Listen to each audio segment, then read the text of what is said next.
Okay, so what we're going to do here is we're going to use MO theory to make a prediction about whether or not a water molecule should be linear or bent, right? And we, of course, know the answer to this. Just general chemistry, and from VSEPR gets this one correct. A water is C2V point group. It is bent. It's not linear, the D infinity H point group. But this is instructive to work through, and we'll be able to look at analogous molecules fairly easily once we go through this construct.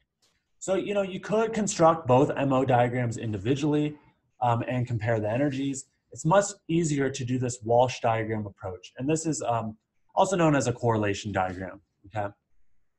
So what we're gonna do is in this approach, you're always gonna start with the most symmetric version of the molecule you're looking at.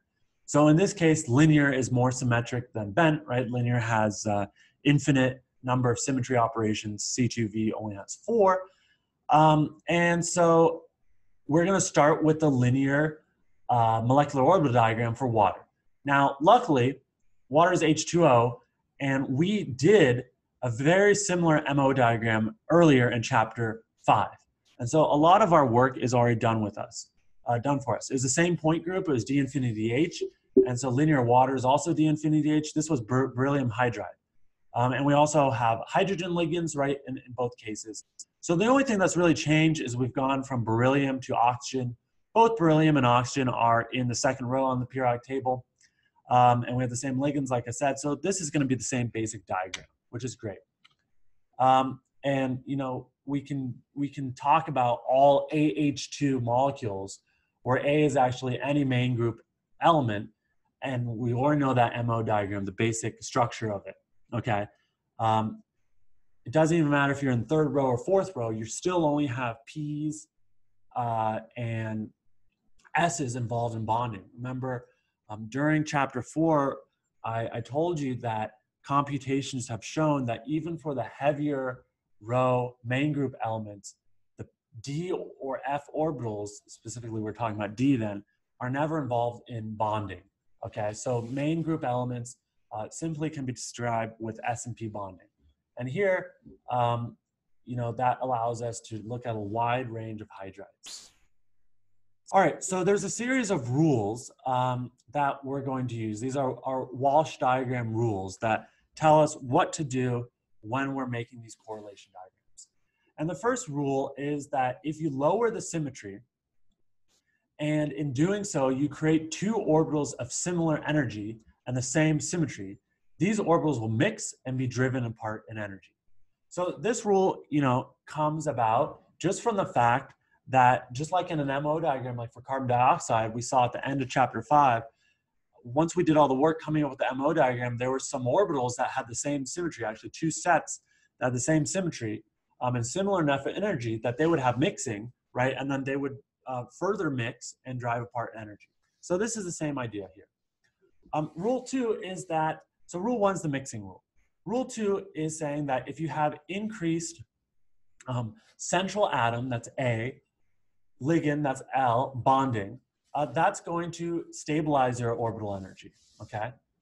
And if you increase anti-bonding interactions, that's going to drive up your energy, okay? So that's fairly straightforward. Rule 3 says that the same thing will happen if you have ligand-to-ligand bonding. So if you have some symmetry move, some distortion that causes ligand-ligand bonding to increase, that's going to stabilize your system. That's going to drive the energy down.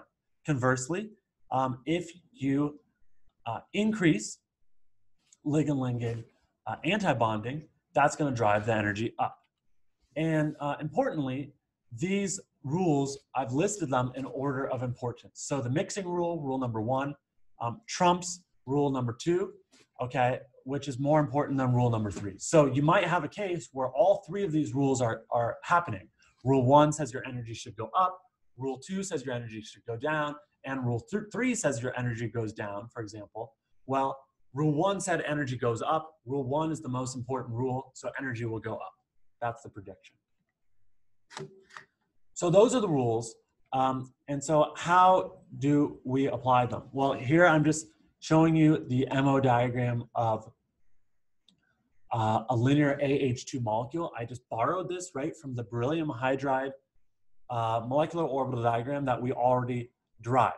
So just to refresh your memory here, we had two hydrogen salts. We figured out their symmetry. We could figure out that they look like this.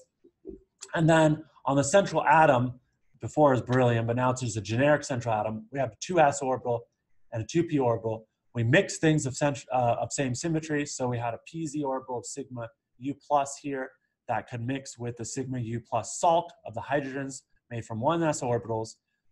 Those combined to make bonding and anti-bonding interactions.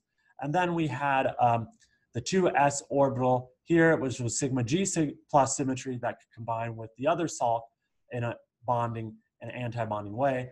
And we're left over with the px and py orbitals on the central atom, which have pi u symmetry. Those are going to slide over and just be non-bonding. So I didn't put any electrons in here because this is a generic central atom, and we don't know how many electrons are actually in this molecule. So what we're going to do now is carry this over. Okay, so what I just did here, this whole portion is now just the central, it's the MO diagram. I got rid of all the derivation of the atomic orbitals, just carried out the important part, the result, the central atom. That again, that's for a linear AH2 molecule. It came from the linear AH2 molecule molecular orbital diagram. So I've carried that over here. What we're going to do now in the next video is we're going to follow those rules, those three rules, and we're going to see what happens to the energy as we distort these ligands, the hydrogen atoms, and go down from being linear to bent. Okay? All right, so I'll see you in the next video.